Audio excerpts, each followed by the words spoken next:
दिलनवाज इम्तियाज को दीन क्या है ये टॉपिक पे तकरीर के लिए आवाज देता हुआ है और हमें बताए कि दीन क्या है। नहमदुहु व नसल्ली अला रसूलिल करीम, अम्मा बाद। मोहतरम सर मुअज्जज़ सामीन इकराम, मेरे प्यारे भाई और बहनों, अस्सलाम वालेकुम।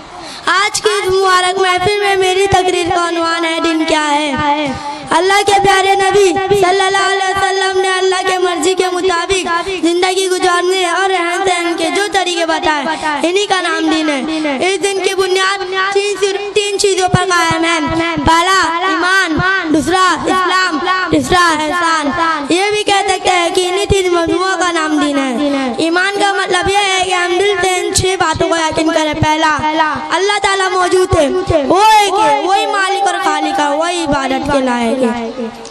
दूसरा, फरिश्तों पे ईमान आना जो कि खुदा की एक मखलूक है। तीसरा, अल्लाह पाक ने अपने बंदों हिदायत के लिए कुरान मजीद से पहले और बहुत से किताबें नाजिल की है। चौथा, हमारे आखिरी नबी से पहले और बहुत से नबी रसूल दुनिया में भेजे जा चुके हैं, उन पे किताबें नाजिल हुई है। पांचवा, क़यामत आने वाली है। छठा, तकदीर है यानी अल्लाह पाक ने दुनिया की हर चीज को पैदा करने से पहले इसका अंदाजा मुकर्रर कर दिया है और सभी इसके अंदाजे मुताबिक हो रहा है, यानी हमारा अच्छा बुरा काम भी।